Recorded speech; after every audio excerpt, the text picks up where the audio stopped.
ਸੋ ਜਿਹੜਾ ਇਹਨਾਂ ਭਈਆਂ ਦੀ ਸਪੋਰਟ ਕਰੇਗਾ वो भी नहीं बख्शा जाएगा। इन्ना भैया ने गंद पाया है। दोस्तों, जब से पंजाब की गलियों में यह ऐलान गूंजा कि बाहरी लोग, खासकर बिहारी और यूपी वाले यहां से निकल जाएं, तभी से पूरा माहौल बदल चुका है।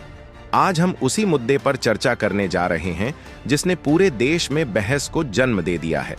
सवाल यह उठता है कि आखिर पंजाब में यूपी और बिहार से आए मजदूरों को लेकर इतना हंगामा क्यों मच गया है? क्यों उन्हें वहां धमकियां मिल रही हैं और क्यों उन्हें भगाने की बातें की जा रही हैं? इस पूरे मामले पर सरकार और मुख्यमंत्री का रुख क्या है, यह समझना भी जरूरी है। दोस्तों, पंजाब को खेती किसानी का प्रदेश कहा जाता है। यहां धान और गेहूं की खेती पूरे देश की अनाज की जरूरत पूरी करती है। लेकिन खेती महज किसान के अकेले बस की बात नहीं होती।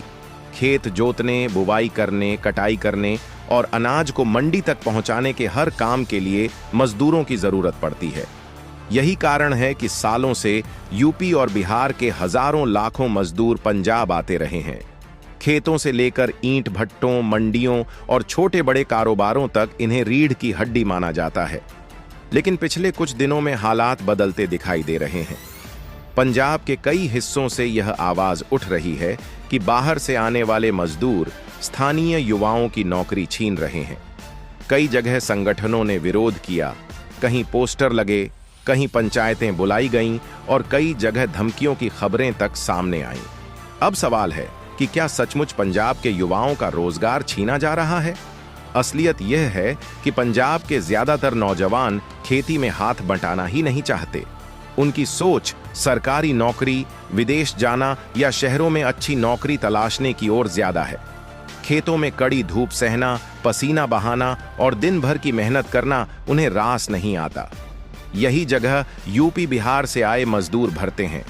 ये लोग कम मेहनताना लेकर भी काम करने को तैयार रहते हैं और किसानों के लिए राहत साबित होते हैं। लेकिन मुख्यमंत्री ने हाल ही में बयान दिया कि अब उनकी पहली प्राथमिकता पंजाब के युवाओं को रोजगार दिलाना होगी। उनका कहना है कि अगर बाहर से मजदूर लगातार आते रहेंगे तो स्थानीय युवाओं में नाराजगी बढ़ेगी। सरकार खेती और उद्योग दोनों क्षेत्रों में स्थानीय युवाओं को रोजगार देने के लिए नई योजनाएं बना रही है।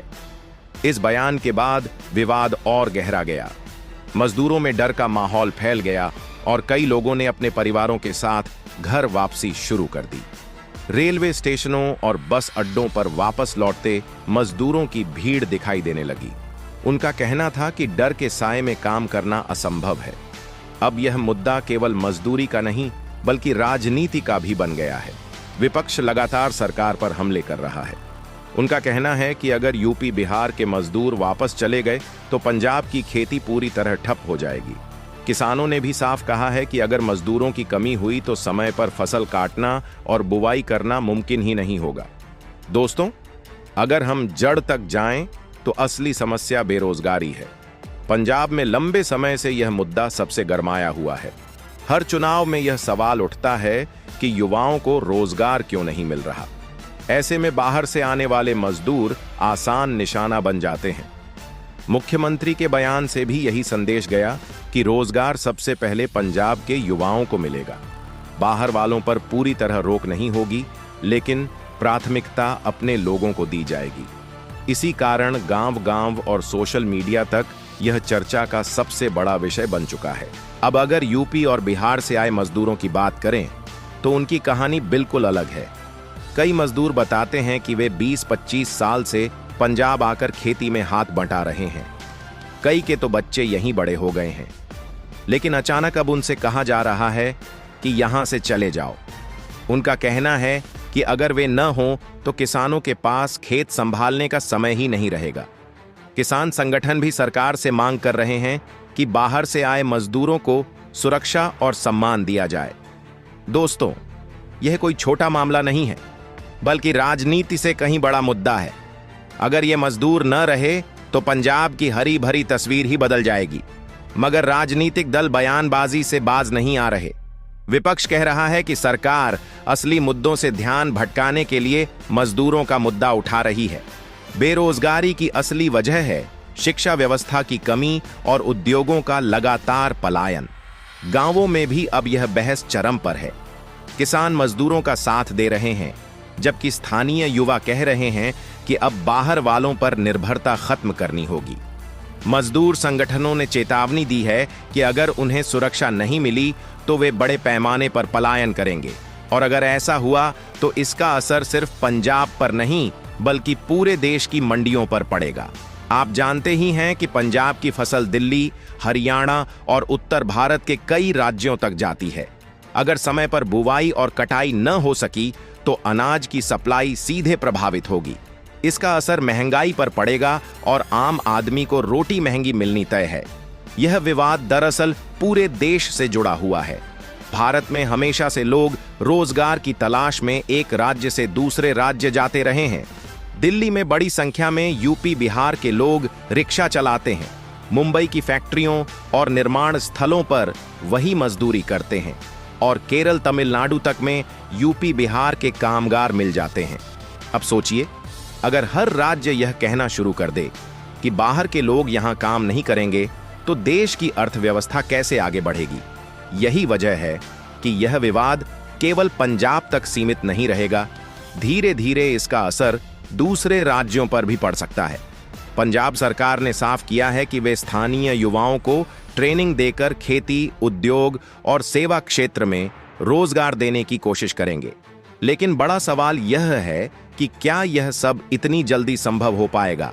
वहीं यूपी और बिहार की सरकारें भी अब इस मसले में सक्रिय हो गई हैं। नेताओं का कहना है कि वे पंजाब सरकार से बातचीत करेंगे और अपने लोगों की सुरक्षा सुनिश्चित करेंगे।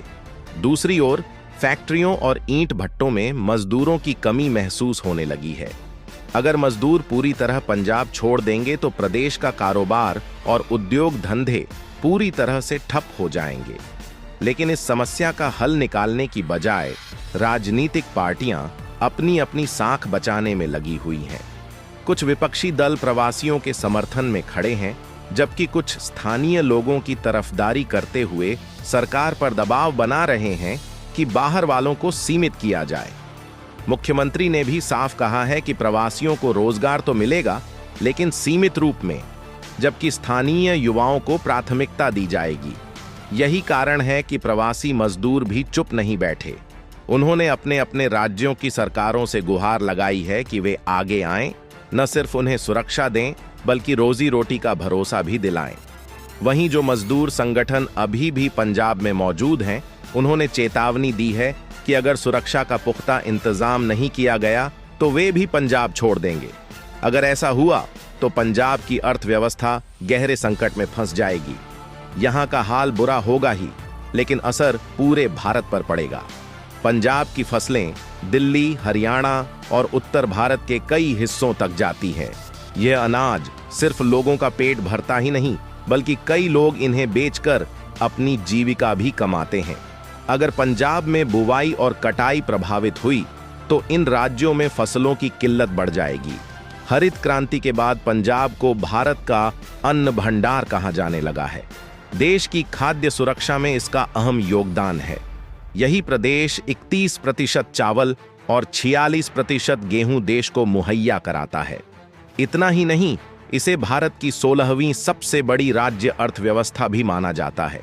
इसलिए मजदूरों का पलायन हो या पंजाब का रोजगार ठप पड़ना, दोनों ही स्थितियां पूरे भारत के लिए चिंता का कारण हैं। अगर इसी तरह पंजाब से प्रवासियों को लगातार निकाला जाता रहा तो यहाँ की अर्थव्यवस्था आसमान से सीधे जमीन पर आ गिरेगी। फैक्ट्रियां, कारखाने और सबसे अहम खेतीबाड़ी का काम रुक जाएगा, जिससे पूरे देश में अन्न की कमी देखने को मिलेगी। और सबसे बड़ी चिंता यह है कि अगर पंजाब से सीखकर बाकी राज्यों ने भी प्रवासियों को हटाना शुरू कर दिया तो मुश्किल और ज्यादा बढ़ जाएगी। आज हालात यह हैं कि केरल से लेकर तमिलनाडु तक यूपी बिहार के लोग मेहनत मजदूरी कर रहे हैं। दिल्ली में यही प्रवासी रिक्शा चला रहे हैं, छोटे बड़े उद्योगों को संभाल रहे हैं। मुंबई के कारखानों और निर्माण स्थलों पर भी यही लोग अहम भूमिका निभा रहे हैं।